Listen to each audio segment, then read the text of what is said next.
Guys welcome to my channel. Today என்ன recipe செய்ய போறோம்னு வந்து பார்த்தீங்கன்னா ஆனியன் கிரேவி தாங்க செய்ய போகிறோம். எப்படி செய்யலான்னு பார்க்கலாம்.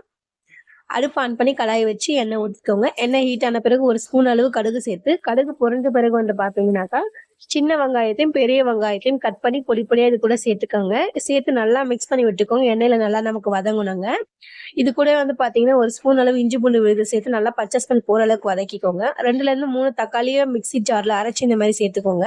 இது பச்சை ஸ்மெல் போகிற அளவுக்கு நம்ம நல்லா வதக்கிக்கலாங்க. இதில் வந்து பார்த்தீங்கன்னா 1.5 ஸ்பூன்லேருந்து 3 ஸ்பூன் வரைக்கும் நம்ம மிளகாத்தூள் சேர்த்துக்கலாங்க. ஒரு பிஞ்ச் அளவு மஞ்சத்தூள் சேர்த்து நல்லா மிக்ஸ் பண்ணி விடுங்க. இது கொஞ்சம் நல்லா வந்து பெரட்டி விட்டீங்கன்னாக்கா மசாலா எல்லா இடத்துலையும் நமக்கு பரவலாக பிடிக்கும். கொஞ்சம் வெந்து வர ஸ்டேஜ்ல வந்து பாத்தீங்கன்னா 3லேருந்து 4 ஸ்பூன் வரைக்கும் நல்லா புளிக்காத தயிர் இது கூட சேர்த்துக்கோங்க. இதுத்தையும் நல்லா வந்து மிக்ஸ் பண்ணி விட்டுட்டு ஒரு 2 நிமிஷம் அப்படியே அந்த குக் ஆகட்டுங்க.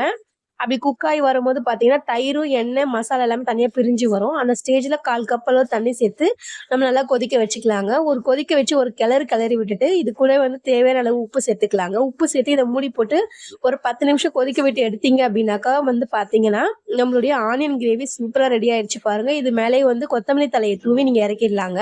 இந்த வீடியோ உங்களுக்கு பிடிச்சிருந்தா லைக் பண்ணிட்டு கமெண்ட் பண்ணிட்டு சப்ஸ்கிரைப் பண்ணிக்கோங்க.